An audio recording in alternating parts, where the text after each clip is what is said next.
그리고 선제적인 장바구니 물가 대책을 빠르게 집행해 주시기 바랍니다. 네, 이상입니다. 이후 회의는 국무총리께서 진행해 주시겠습니다. 네, 저도 한 말씀만 그러시죠. 드리고 시작하겠습니다.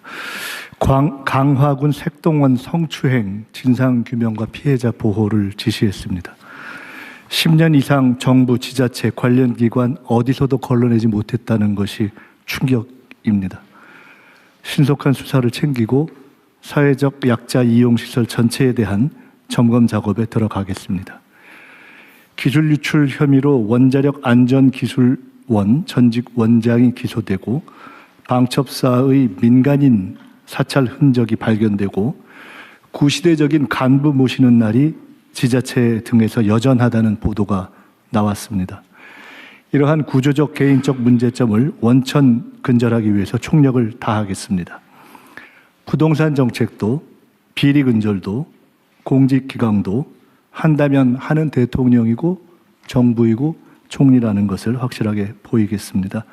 올 중반으로 예정되어 있는 업무 보고가 성과 보고가 될 수 있도록 각 부처의 핵심 과제를 직접 챙기는 군기반장 역할을 올해는 하겠습니다.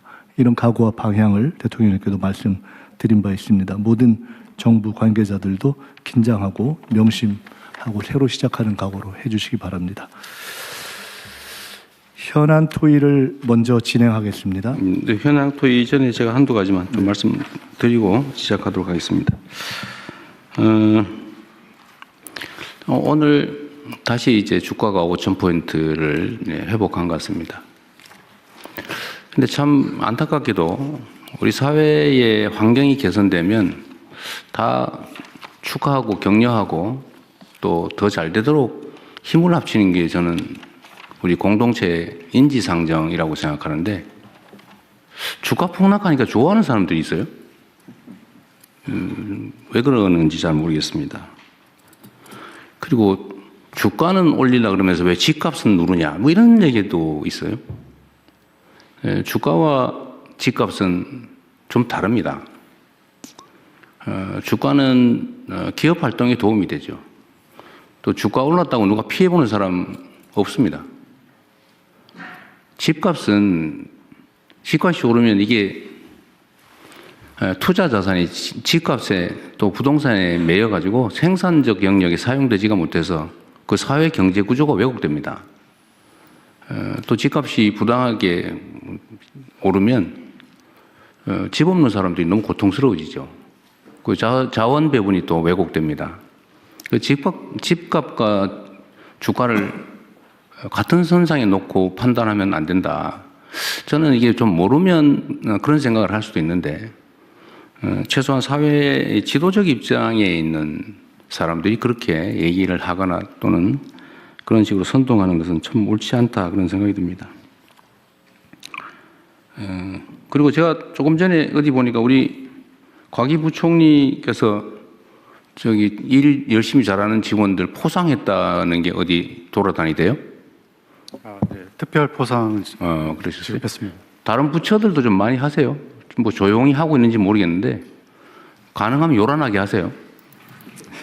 왜냐하면 이게 이제 공직사회가 이게 너무 이렇게 딱딱하고 야단만 치고 맨날 좀 그래서 좀 이렇게 의욕이 잘 안 생기는 경우들이 있는데 공직자들이 적극적으로 능동적으로 일을 해야 사회가 발전이 됩니다. 우리 사회의 가장 강력한 집단이 공직사회죠, 사실은. 규모도 가장 크고 영향력도 큽니다. 여기가 이 공직 구성원들이 의욕을 가지고 적극적으로 능동적으로 일할 때 하고 막 시키는 거나 겨우 하고 뺀질뺀질 거리고 의무 외에는 안 하고 이렇게 되면 절대로 안 되죠.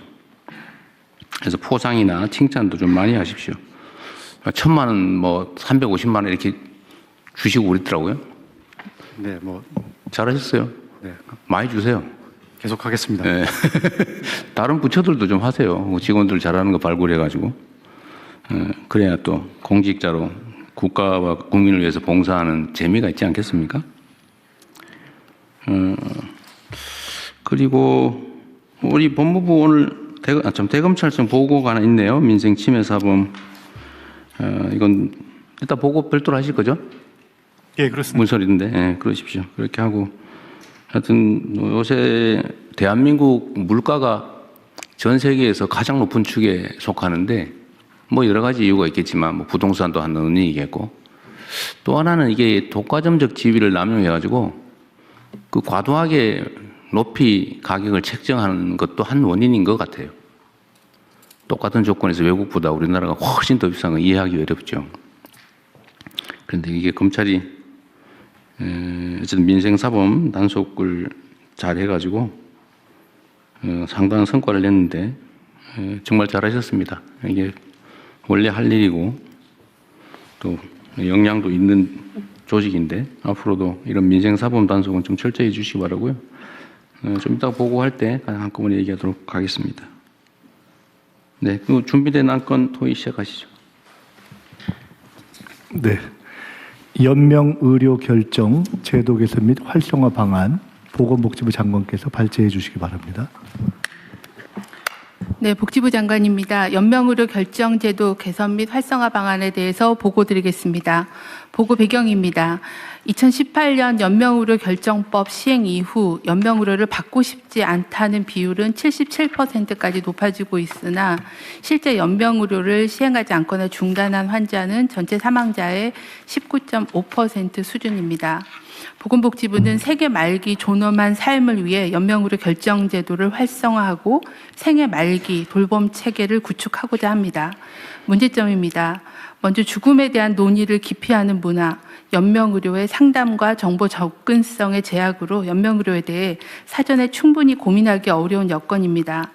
사전 의향서가 있어도 연명의료를 중단, 유보할 수 있는 임종 과정에 대한 판단이 어렵고 수행 가능한 의료기관이 부족합니다. 연명의료 중단 이후에 선택할 수 있는 생애 말기 돌봄 서비스가 부족한 실정입니다. 말기 암 환자의 호스피스 이용률은 27.2%입니다. 다음은 개선 방안입니다. 먼저 연명의료에 대한 사전 의향 결정을 통해 웰다잉에 대해 미리 숙고하는 문화를 확산하겠습니다. 사전 의향서 등록 기관을 확대하고 환자의 가치관을 반영하도록 사전 의향서의 서식을 개편하겠습니다. 연명의료 결정을 포함한 웰다잉에 대해 준비해야 할 사항에 대한 포괄적인 홍보를 강화하겠습니다. 둘째, 연명의료 결정이 존중되는 기반을 확충하겠습니다. 연명의료 계획서 작성하는 시기를 현재의 말기 시점에서 말기가 예견되는 시점으로 확대하고 연명의료, 생애 말기 돌봄 등에 대한 표준 상담 프로세스를 보급하고 상담 활성화 지원 방안을 마련하겠습니다. 현재 임종기로 한정되어 있는 연명의료 유보 중단 가능 시기에 대해 사회적 합의를 거쳐서 적용 범위를 말기까지 확대하고 구체적인 기준을 마련하겠습니다. 무연고자와 고립 단절 노인 등에 대한 연명의료 결정을 위해 법령 보완 방안을 마련하고 연명의료 수행 의료기관도 확대하겠습니다. 셋째, 연명의료 결정 이후 존엄한 생애 말기와 임종 지원을 위한 체계를 구축하겠습니다. 의료기관 호스피스를 확충하고 말기 환자에게 적용할 수 있는 표준진료 가이드라인을 보급하겠습니다. 요양시설에서는 임종 돌봄에 대한 계약의사의 역할을 강화하고 종사자 교육, 임종실 설치를 확대하겠습니다. 가정형 호스피스, 재택의료센터 등을 확충하고 통합돌봄과 연계하여 재가임종 방안을 마련하겠습니다. 또한 자택 임종 시에 사망을 확인하는 절차에 대해 관계부처와 협의하여 개선 방안을 마련하고 생애 말기 돌봄 서비스에 대한 통합적이고 체계적인 정보 제공을 강화하겠습니다. 향후 계획입니다. 웰다잉에 대해 숙고하는 문화를 확산하기 위해 공공기관, 유관단체 등과 협업하여 웰다잉 문화와 관련 제도에 대한 통합적이고 체계적인 정보 제공과 상담, 연계를 추진하겠습니다.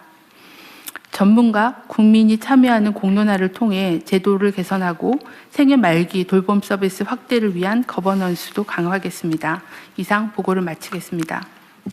네, 각 다른 부처들 의견 있으면 말씀하시고요. 예, 그럼 법제처장입니다. 네.